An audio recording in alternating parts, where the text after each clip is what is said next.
우리 함께 보실 하나님의 말씀은 구약성경 이사야서 7장 말씀입니다. 이사야 7장.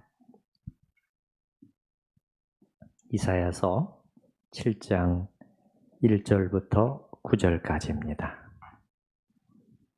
이사야서 7장 1절부터 9절까지 제가 봉독하겠습니다.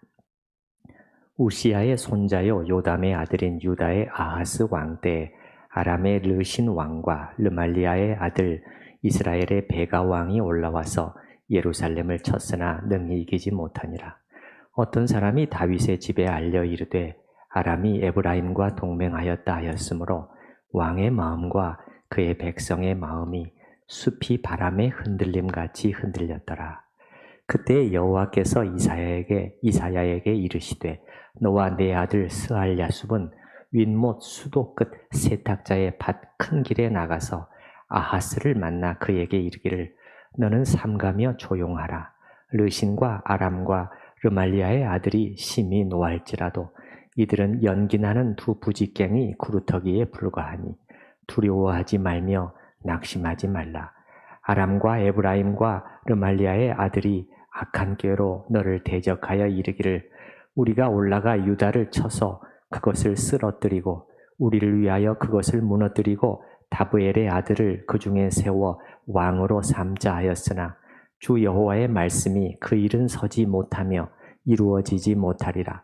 대저 아람의 머리는 다메섹이요 다메섹의 머리는 르신이며 65년 내에 에브라임이 패망하여 다시는 나라를 이루지 못할 것이며 에브라임의 머리는 사마리아요 사마리아의 머리는 르말리아의 아들이니라. 우리 9절은 다 함께 읽으십시다.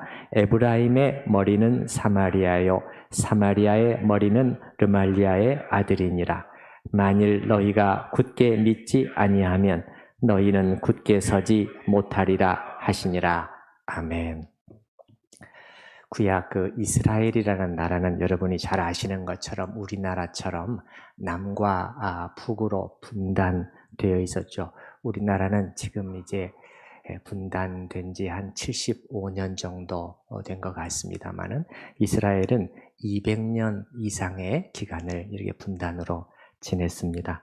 이스라엘이 계속 한 나라였다가 처음 나뉘어지게 된 것은 솔로몬의 아들이었던 르호보암 왕 때였습니다. 그래서 르호보암 때 북쪽에 10지파가 떨어져 나가서 북이스라엘 왕국으로 따로 나가게 되었고 남쪽에는 2지파 유다 지파와 베냐민 지파만 남아서 남유다 왕국을 형성하게 되는데 두 나라 중에서 그래도 예루살렘 성전을 중심으로 여호와 신앙을 더 붙들어 보려고 애를 쓴 나라는 남유다 왕국이었죠. 북쪽 10지파 중에서 그 맹주 역할을 한 지파가 있었는데 그 에브라임 지파예요. 남쪽은 유다 지파인데 북쪽의 10지파 중에서는 에브라임 지파가 이렇게 가장 이제 리더 역할을 했습니다. 그래서 때로 성경에 보게 되면 이 북이스라엘 왕국을 그냥 에브라임 이렇게도 말을 해요. 그럴 때 여러분은 이건 한 지파를 가리키는 것이 아니라 북왕국을 전체를 가리키는 것이라는 것을 이해하시면 됩니다. 예를 들어 보십시다. 오늘 2절에 보십시다. 여러분 2절. 어떤 사람이 다윗의 집에 알려 이르되 아람이 에브라임과 동맹하였다.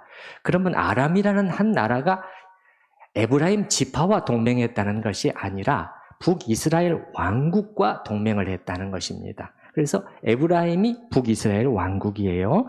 또 저 밑에 9절에도 가보십시다. 9절에도 가보시면 에브라임의 머리는 사마리아요 이렇게 되어 있잖아요. 그러면 이 말은 무슨 말이냐? 북이스라엘 왕국의 머리, 즉 수도는 그 말입니다. 머리라는 것은 수도를 가리킵니다. 북이스라엘 왕국의 수도는 사마리아요. 이제 그렇게 되는 것입니다. 오늘 본문은 남유다 왕국의 왕 아하스가 젊은 나이에 왕위에 오른 지 얼마 안 되어서 북이스라엘과 아람 연합군의 침공을 받게 된 사건을 우리에게 기록해서 보여주고 있는데요. 제가 이사야서 7장을 읽는데 특히 2절의 이 뒷부분이 이 표현이 마음에 다가왔어요. 그냥 읽고 얼른 지나가지 못하고 다시 한번 또 보게 되는 그런 말씀이었는데, 여러분 거기 2절에 중간 정도부터 보시게 되면 어떻게 되어 있습니까? 왕의 마음과 그의 백성의 마음이 숲이 바람에 흔들림같이 흔들렸더라. 그렇게 되어 있는데 참 인상적인 표현이더라고요. 도대체 어느 정도였기에 이렇게까지 표현을 했을까? 그 성경 본문을 통해서 그들의 어떤 그 떨리는 마음 상태가 저에게 그 전달이 되더라고요. 이번에는 뭐 항상 그런 건 아니었는데 이번에는 읽으면서 그게 제 마음에 전달이 되면서 마치 저의 마음까지 뭔가 좀 스산해지는 그러한 느낌이었어요. 다시 보시면 숲이 바람에 흔들림같이 그들의 마음이 흔들렸다는 거예요. 누가? 그 앞에 보시면 왕의 마음과 그의 백성의 마음이었습니다.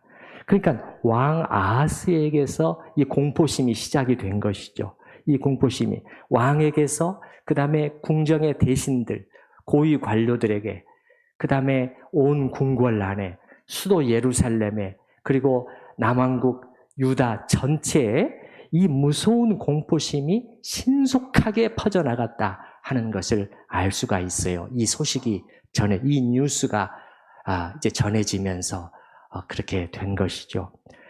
이게 여러분, 이 표현이 2절의 그 뒤쪽에 숲이 바람에 흔들리는 것처럼, 이게 저는 잘 모르겠어요. 유대식의 표현인지는 잘 모르겠는데, 우리말에도 여러분 그렇게 그 심하게 떨린다 할 때 비슷한 표현이 있죠. 뭐가 떨리듯? 무슨 나무 떨리듯? 사시나무 떨리듯. 사시나무 떨리듯. 지금 요겁니다. 지금 온 나라 안에 사시나무 떨리듯 이 두려운 마음이 지배했다는 것이에요. 여러분, 지금 유다 왕국이 이렇게 두려워 떠는 이유가 있습니다. 여러분, 2절에 다시 한번 보시면 두 나라잖아요. 두 나라가 지금 연합을 했는데 어떤 사람이 다윗의 집에 알려 이르되 아람입니다. 아람 왕국과 그 다음에 에브라임, 북이스라엘 두 나라거든요.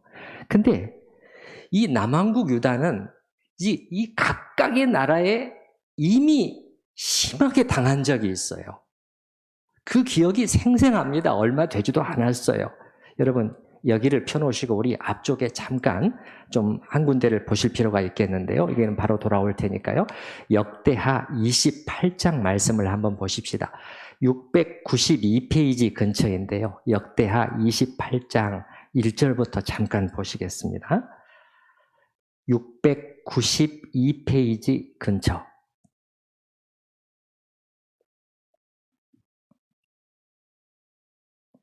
역대하 28장인데요. 역대하 28장. 네. 찾으셨습니까? 거기 1절부터 잠깐 보시게 되면은 28장 전체가 아하스의 통치 기간을 기록해 놓은 것인데요. 아하스가 왕위에 오를 때의 나이가 20세라 예루살렘에서 16년 동안 다스렸으나 그러나 그는 절대 좋은 임금이 아니었어요. 그의 조상 다윗과 같지 아니하여 여호와 보시기에 정직하게 행하지 아니하고, 그 다음에 2절 이스라엘 왕들의 길로 행하여 바알들에 이렇게 하고, 3절 또 흰놈의 아들 골짜기에서 분향하고, 4절 또 산당과 작은 산 위와 모든 푸른 나무 아래서 제사를 드리며 분향했던 거예요. 하나님의 징계가 있었던 것이죠. 하나님께서 하신 거예요. 이거는 5절에 보시게 되면은, 그러므로 그의 하나님 여호와께서 그를, 이 남 왕국을, 아하스의 나라를 아람 왕의 손에 넘기셨다는 거예요. 아람이 침공에 들어왔고 패전했다는 거예요. 그래서 어떻게 되느냐? 그들이 남왕국을 쳐서 심히 많은 무리를, 심히 많은 그 사람들을 사로잡아 다메섹 그들의 수도로 잡아갔다는 거예요. 그 다음에 또 북이스라엘도 또 침공에 들어왔습니다. 그 다음에 보시게 되면 5절 그 다음에 또 이스라엘 왕의 손에 넘기심에 그가 쳐서 크게 살육했다는 거예요. 이는 그의 조상들의 하나님 아하스의 조상들의 하나님 여호와를 그들이 버렸기 때문이었다는 거예요. 이유를 명확하게 해주시는 거죠.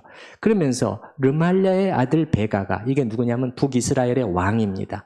베가가 쳐들어와서 유다에서, 이 얼마나 엄청난 사건입니까? 하루 동안에 용사 12만 명을 살육했습니다. 그러면 이게 용사입니다. 용사들.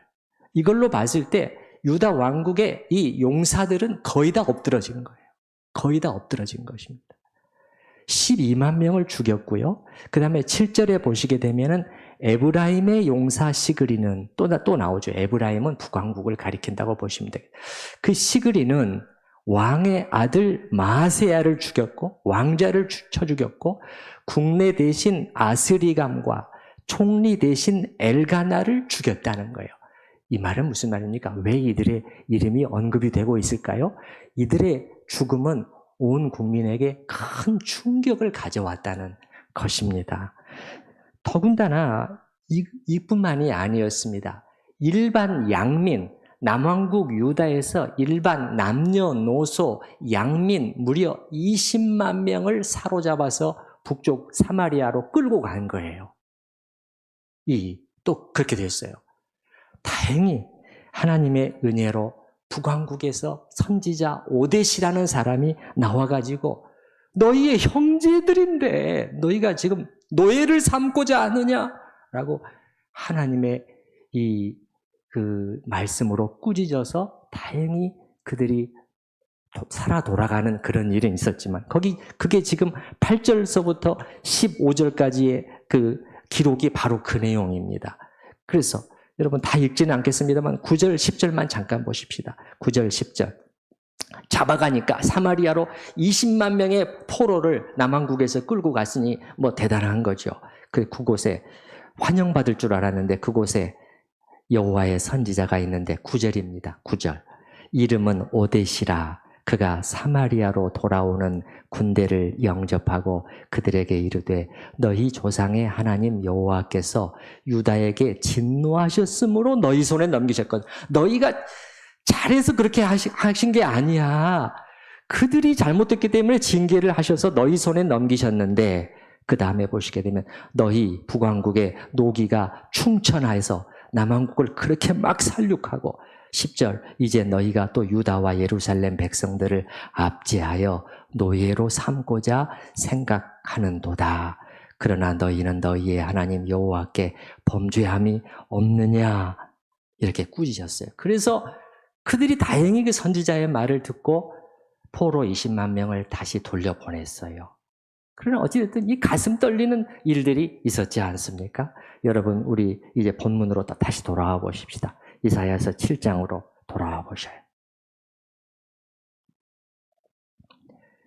그러니까 무슨 말이냐면은 지금 북이스라엘과 아람 왕국 두 나라 중에 한 나라도 감당해낼 수 없음이 확실한 거예요. 그런데 이 두 나라가 연합군을 형성해서 공격해 들어온다는 것이에요. 다시 한번 보십시다. 그들이 더 놀란 게 이 사건 때문이었어요. 2절 다시 한번 보셔요. 어떤 사람이 다윗의 집에 알려 이르되 아람이 에브라임과 동맹하였다. 이 소식이 들려왔을 때 더 떨게 된 거예요. 그리고 이 적들은 이미 승리를 자신했던 것 같아요. 이 두 나라 연합군은. 그래서 뭐까지 계획을 해놨냐. 내정을 해놨어요. 아하스를 이제 폐하고 그 후임으로 꼭두가시 왕을 거기다 이제 그 후임으로 세우겠다. 그리고 얼마나 대단하냐면은 그 이름까지 공개하는 거예요. 아주 자신만만이죠. 여러분 6절 말씀을 보시기 바랍니다. 6절. 우리가 그들입니다. 지금 두 나라 연합군이 우리가 올라가 유다를 쳐서 그것을 쓰러뜨리고 우리를 위하여 그것을 무너뜨리고 다브엘의 아들을 그 중에 세워 왕으로 삼자. 이 계획까지 다 서 있는 것이에요. 그런데 여러분, 학자들은 또 조금 더 들여다봅니다. 다브엘의 아들, 요 이름은 아람식 이름이라는 거예요. 아람식 이름.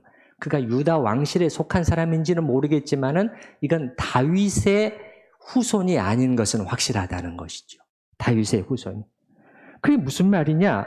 이참에 다윗 왕실이 이어지지 못하도록 끊어버리겠다는 의도가 있었다는 것입니다. 근데 여러분 잘 생각해 보세요. 다윗은 그냥 이름이 아닙니다. 물론 예수님도 다윗의 후손이라고 불리지만은 남왕국 유다 왕실을 가리킬 때 부르는 표현 중에 하나가 뭐냐면은 다윗의 집입니다. 다윗의 집. 다윗의 집이에요. 여러분 2절 다시 한번 보세요. 2절.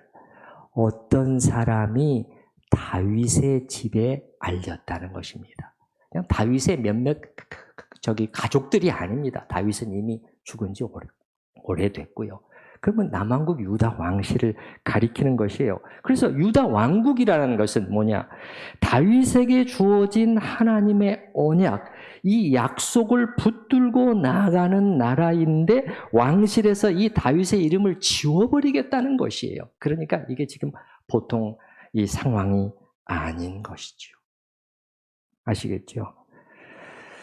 그래서 이런 가운데 유다 왕과 대신들이 아무리 생각해도 무슨 방법이 없는 거예요. 이 경우는 도저히 방법이 없고 모두가 혼돈과 동요 속에서 있는 것이에요.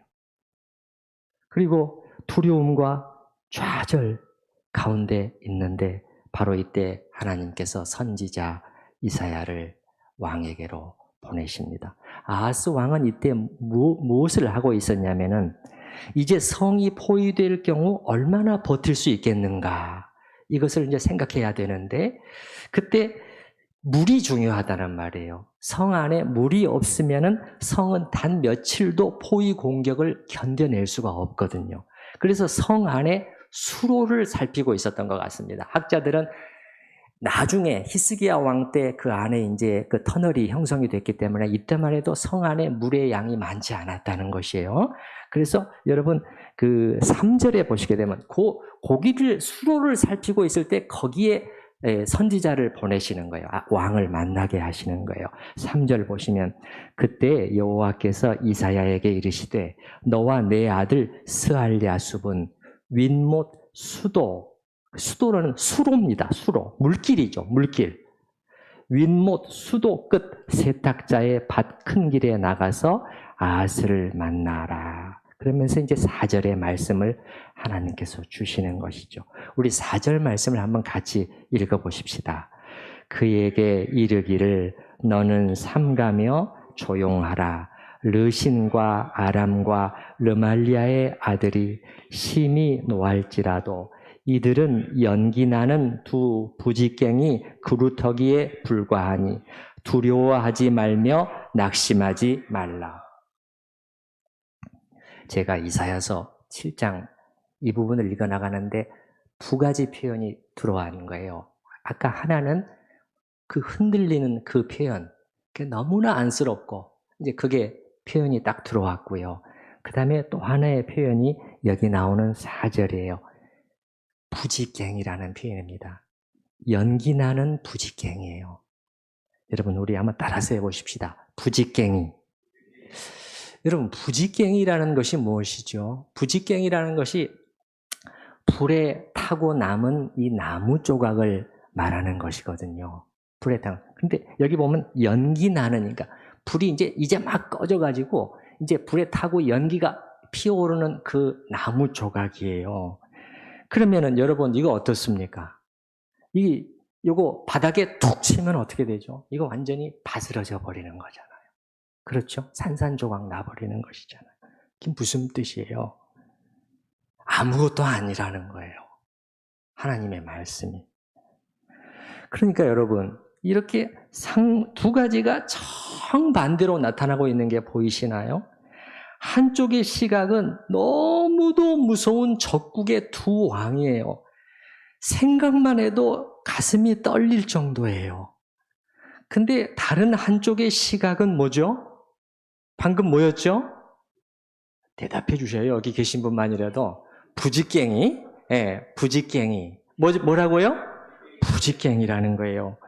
두 부지깽이라고 되어 있잖아요. 여러분 다시 한번 보시면 4절에 연기 나는 두 부지깽이에요. 그러니까 한 명은 아람 왕 르신이에요. 부직갱이 1입니다. 그 다음에는 이스라엘 왕 베가입니다. 르말리아의 아들인데 부직갱이 2예요. 부직갱이 2. 둘 다 신경 쓸 필요도 없는 대상이라고 하나님께서 탁 쳐버리시는 거예요. 놀랍지 않습니까? 어떻게 달라도 이렇게 다를 수가 있을까요? 그런데 제가 보기에는 그렇습니다.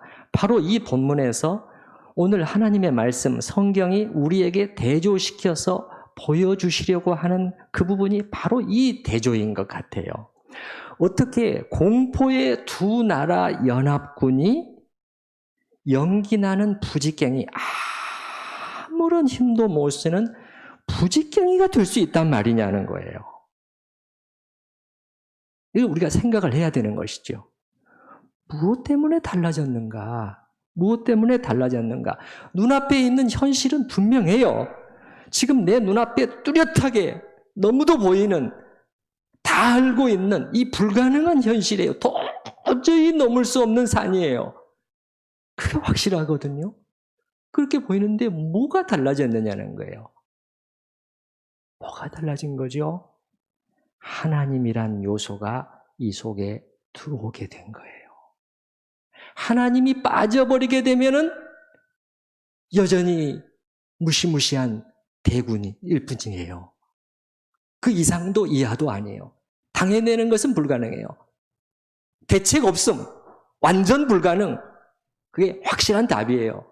근데 하나님이라는 요소가 딱 들어오면서 달라져 버린다는 것을 성경은 말해주는 거예요. 하나님이 계시잖아.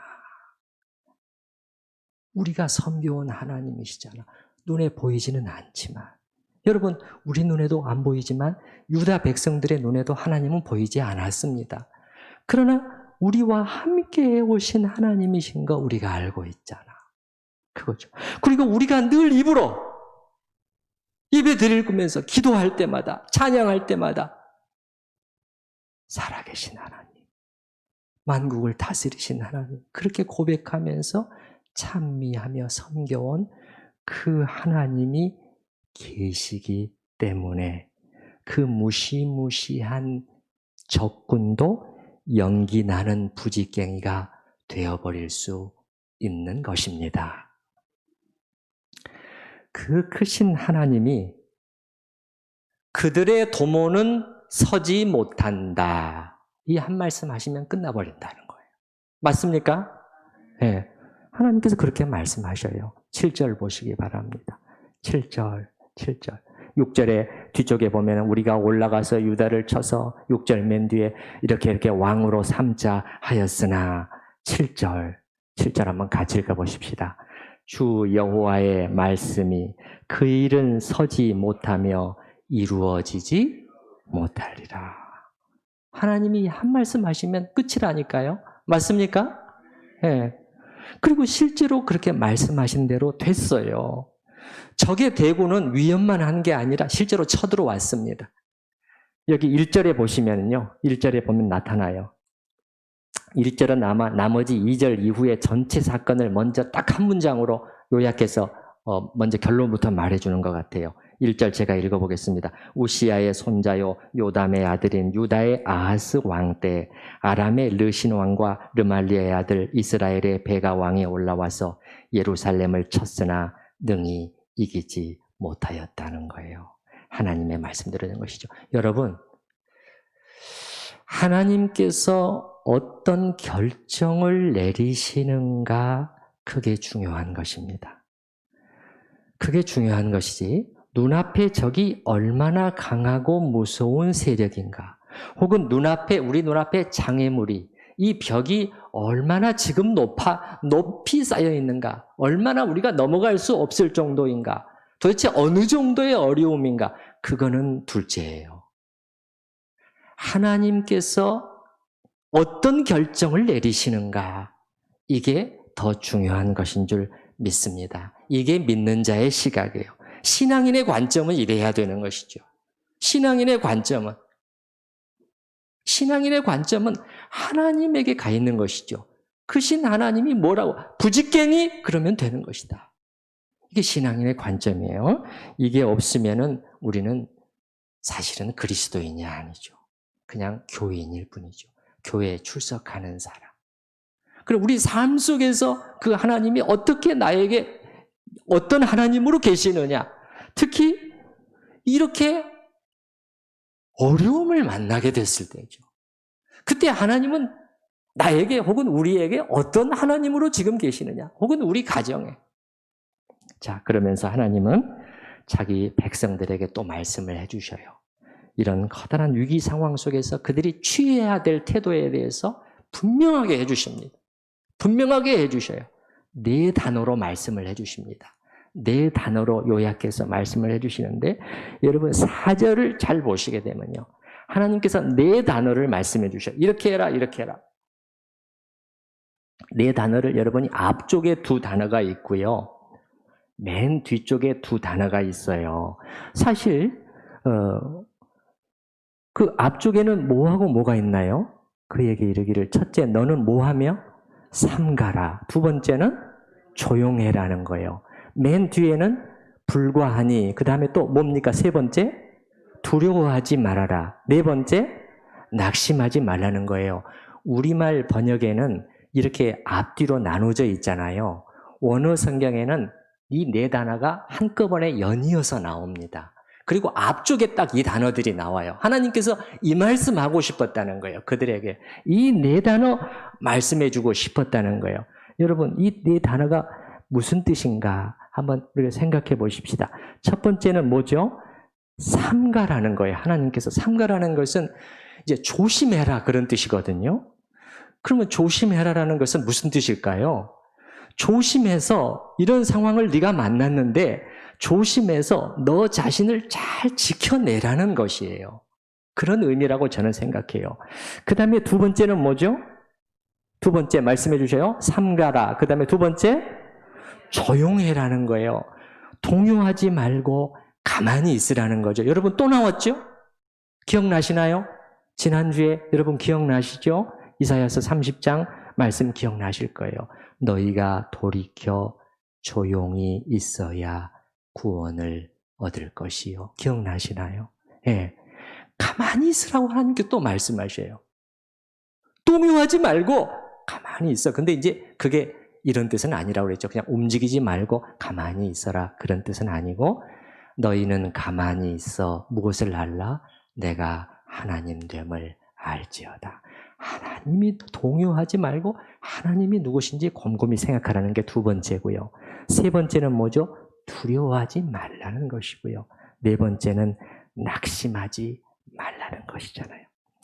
우리에게 여러분 위기가 닥쳤을 때 개인적으로든 가정적으로든 또는 이제 교회적으로도 그럴 수 있고 또 때로는 가슴이 떨릴 정도의 위기가 다가올 수도 있어요.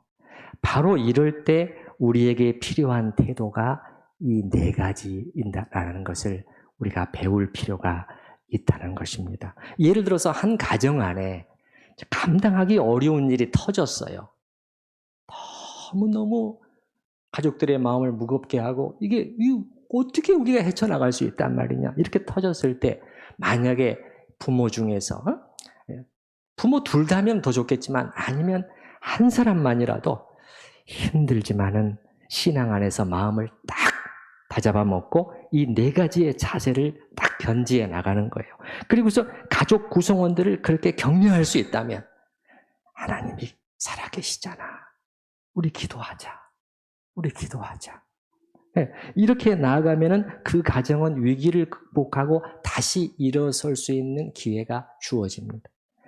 그 자녀들도 어떻게 돼요? 이 사건을 통해서 신앙이라는 게 무엇인지를 보는 거예요.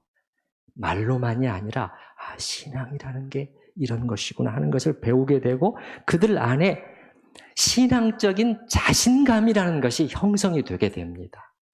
그 나중에 이제 그들이 살아가면서 다시 쉽지 않은 난관을 만나게 되었을 때 믿음으로 이겨낼 수가 있게 되는 것이에요. 이게 얼마나 이 신앙의 유산이 큰 영향을 미치는가를 아실 수 있을 거예요. 그런데 그러지를 못하고 부모 모두가 우왕좌왕하는 거예요. 우왕좌왕.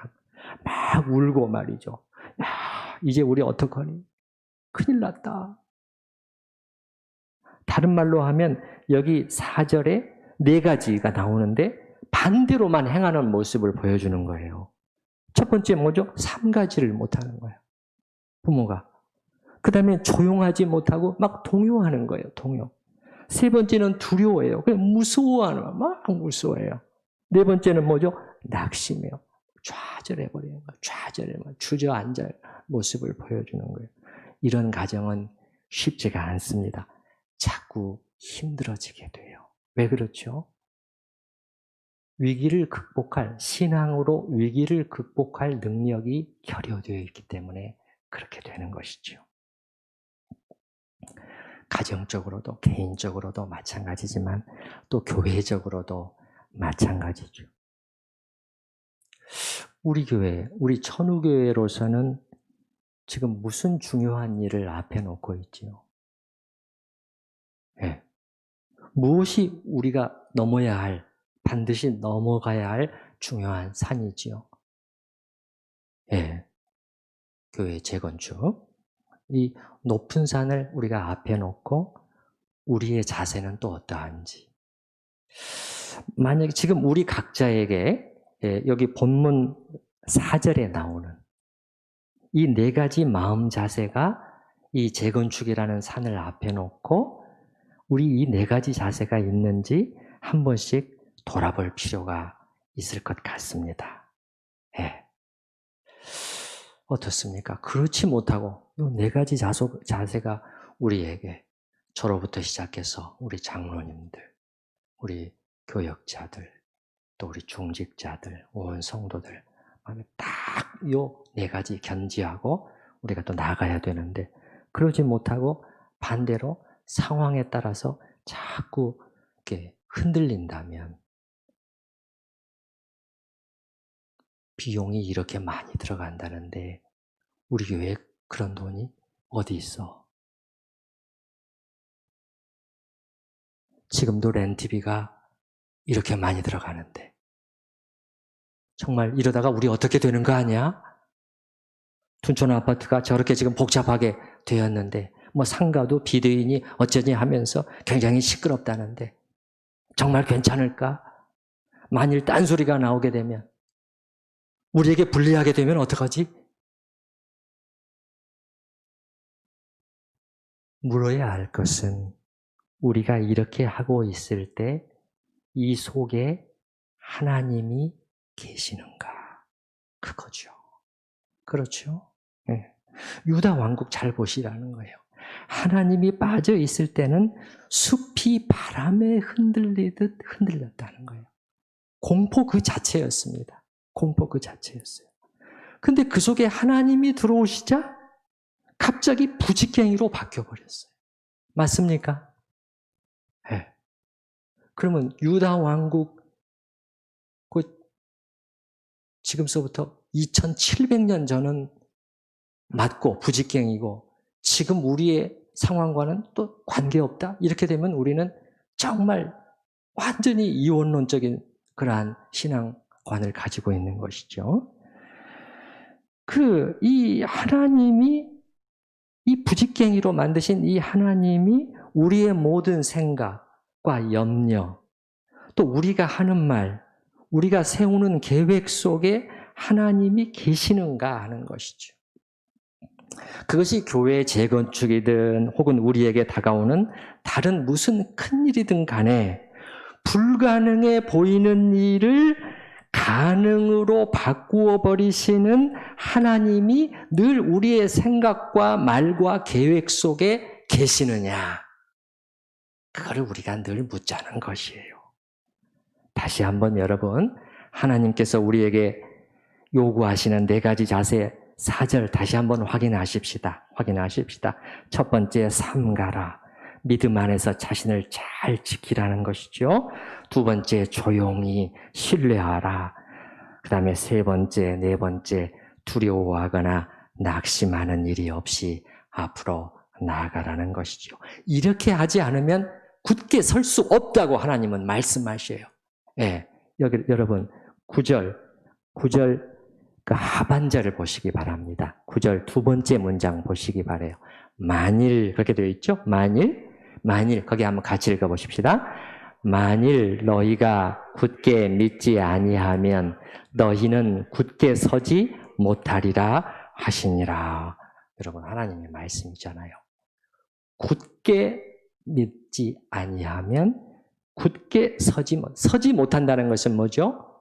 쓰러져 버린다는 거죠. 무너진다는 거 아니겠습니까? 그러니까 하나님께서 우리에게 요구하시는 것이 무엇인지 우리가 분명히 알 수가 있고, 자, 이제 과연 무엇이 중요한가, 무엇이 문제인가 하는 점이 이제 본문을 통해서 상당히 명확해진 것 같습니다. 당시 위기에 처한 유다 왕국에서 문제는 북이스라엘도 아니었고 또 아람도 아니었고 하나님이셨던 것처럼 확실해요. 만약에 하나님께서 내어주시지 아니하면 남유다 왕국을 손댈 수 있는 나라는 지구상에 단 한 나라도 없었습니다. 그것이 너무나도 명백해요. 하나님이 문제였던 것처럼. 또 지금 우리 재건축에 있어서도 마찬가지예요. 문제는 조합도 아니고 돈도 아니에요. 하나님이심이 확실하다는 것이에요. 아멘. 예. 오늘 본문을 통해서 그 점이 우리한테 확인이 되는 것이에요. 그렇다면 우리가 현명하다면, 우리가 정말 마음을 써야 할 대상이 무엇이구나 하는 것을 우리가 잘 좀 초점을 맞춰야 될 것 같아요. 당시 유다 왕국을 생각해 보시기 바랍니다. 그들은 오직 한 가지만 신경을 쓰면 됐어요. 다른 거 신경 쓸 필요 없었어요. 유다든 아수르든 북왕국이든 신경 쓸 필요 없었어요. 한 가지만 신경을 쓰면 됐어요. 마음을 다해서 했으면 되는 거예요. 뭐였죠? 여호와 하나님을 기쁘시게 섬기는 것이었어요. 예. 그래서 그분을 경외하고 사랑하고 어떻게 우리가 순종할 수 있을까? 우리가 이렇게 하나님의 마음을 아프게 하고 있구나. 우리가 이거 돌이켜야지. 요거 하면 됐거든요. 그러면은 어떻게 됐을까요? 나머지는 어떻게 됐을까요? 나머지는 하나님께서 다 알아서 하시게 되어 있었어요. 하나님께서 지키시고 보호하시고 공급하시고 채우시고 그렇게 할 수 있었던 것이지요. 다시 말해서 그들이 진정 두려워하며 마음 써야 할 대상은 둘레의 강대국들이 아니었다니까요. 이게 지금 실패해버린 거예요. 이게 자꾸 실패하는 거예요. 하나님은 그들을 두려워하지 마. 나를 두려워하라니까. 내가 여기 있잖아. 나를 두려워해.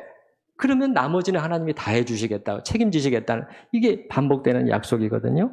자, 여러분 보시기 바랍니다. 오늘 본문은 아닌데 8장 12절, 13절로 잠깐 가보시죠. 8장 12절, 13절.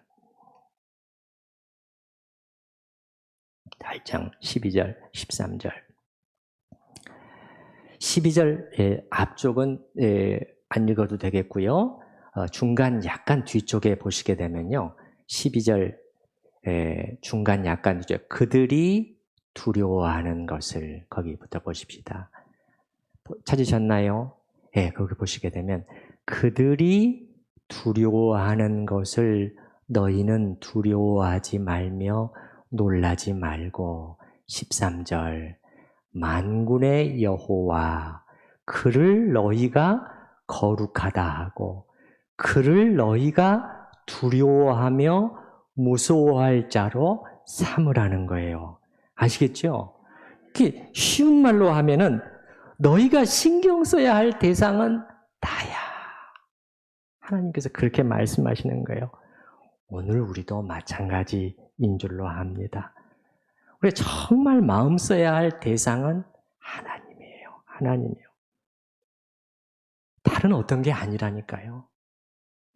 우리가 그분을 어떻게 경외하며 우리 천우 성도들이 각자가 저에게서부터 다시 우리 장로님들 또 우리 중직자들 모든 성도들 하나님 앞에 자신을 돌아보면서 하나님께서 나에게 불쾌하게 생각하시는 부분은 없나? 돌아보면서 나의 마음은 온전히 하나님께 가 있나? 마음을 다해서 섬기라고 한 그 하나님을 향한 나의 삶의 자세는 어떤가? 나는 두 마음을 품고 있지는 않은가? 끈질기게 불순종하면서 계속해서 그 길을 또 걷고 있는 어떤 부분은 없는가? 그거예요.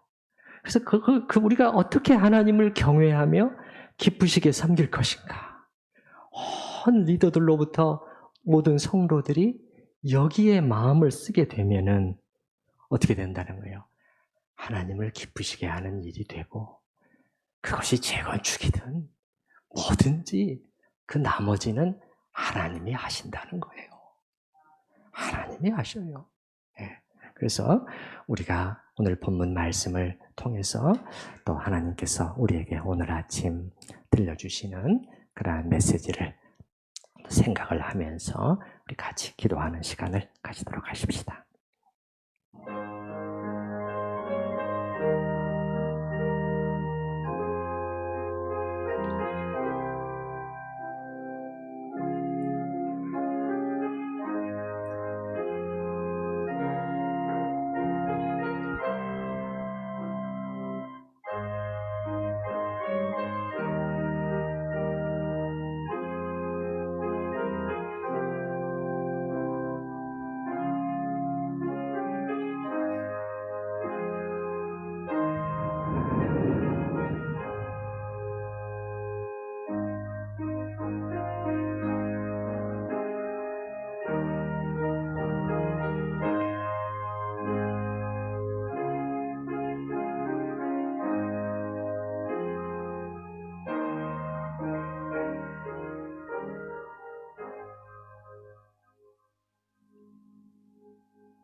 하나님 아버지, 남유다 왕국에 임했던 이 위기의 사건, 절체절명의 사건, 생각만 해도 가슴이 떨리는 이 적들 앞에서 숲이 바람에 흔들리는 것처럼 그들의 마음이 심히 흔들리고 있었지만, 그러나 그 속에 하나님이 들어오시자 갑자기 달라져 버렸습니다. 갑자기 바뀌어 버렸습니다. 연기 나는 두 부집갱이다. 땅바닥에 탁 치면 힘없이 바스라져 버리는 존재들에 불과하다고. 주님, 무엇이 달라졌습니까? 하나님이 들어오신 것입니다. 하나님이 빠져 있을 때는 두려워 떨미였는데, 하나님이 그 안에 개입되자, 하나님이란 요소가 우리의 믿음 안에 들어오자 달라진 것입니다. 주님, 그러므로 주님은 오늘 또 저희에게 말씀하십니다. 어떤 상황 속에서도 삼가며 조용히 하며 두려워하지 말며 낙심하지 말라고 주님께서 말씀하십니다. 아버지 하나님, 우리가 처한 우리 가정적으로나 개인적으로나 주님, 우리에게 다가오는 크고 작은 어려움들 속에서 참으로 우리 이 네 가지 믿음으로 굳게 서는 그러한 가정이 될 수 있도록 붙들어 주시옵소서.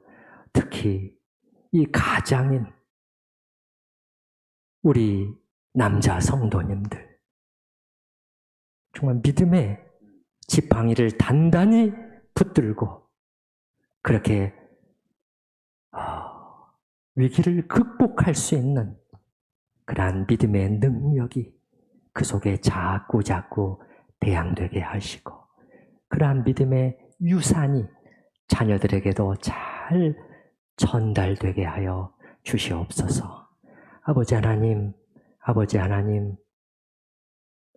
이제 우리가 알았습니다. 우리는 이것이 문제야. 저것이 부족해. 저 일이 막혀 있어. 이거 어떻게 뚫지? 자꾸 여러 가지 둘레 요인들을 생각하는데 그것이 문제가 아니라 하나님이 문제라는 것을 알았습니다. 우리가 정말 신경 써야 될 뿐, 우리가 정말 마음 써야 될 분, 우리가 정말 마음을 다해 섬겨야 될 분, 우리가 정말 기쁘시게 해드려야 될 그분, 하나님 한 분이었습니다. 주님, 이렇게 할 때 하나님께서 나머지는 다 하신다는 것을 말씀을 통해 다시 한번 확인해 싸우니, 우리 개인적으로도 그렇고 또 교회적으로도 그렇고, 주님, 우리의 시선, 우리의 목표를 다시 한번 분명히 하게 해 주시옵소서. 우리 온 교회가 하나님을 기쁘시게 하는 쪽으로 나가게 하시고, 그리고 하나님께서 그 속에서 어떤 은혜를 베푸시며 어떻게 길을 여시는가를 우리가 보고 주를 찬미하게 하여 주시옵소서. 예수님의 이름으로 기도드립니다. 아멘. 우리 찬송가 347장 같이 찬양하시겠습니다.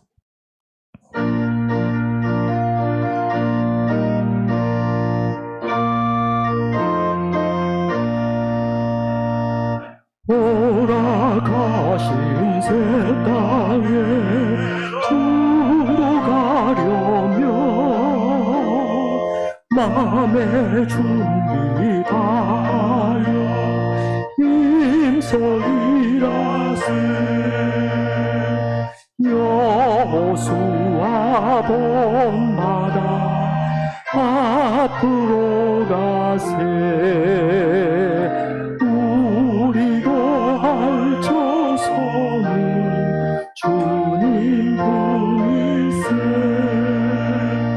시험 환난 당해도 낙심 말고서 맘의 걱정 버리고 힘써 일하세. 여호수아 본받아 앞으로 가세. 우리가 알쳐서는 주님 분일세. 앞서가신 예수님 바라보면서 모두 마음을 아파요 힘써 일하세. 여호수아 본받아 앞으로 가세. 우리가 알쳐서는 주님 품일세. 일할 곳이 아직도 많이 있으니 담대하게 나가서 힘써 일하세. 여호수아 본받아 앞으로 가세. 우리가 알쳐서는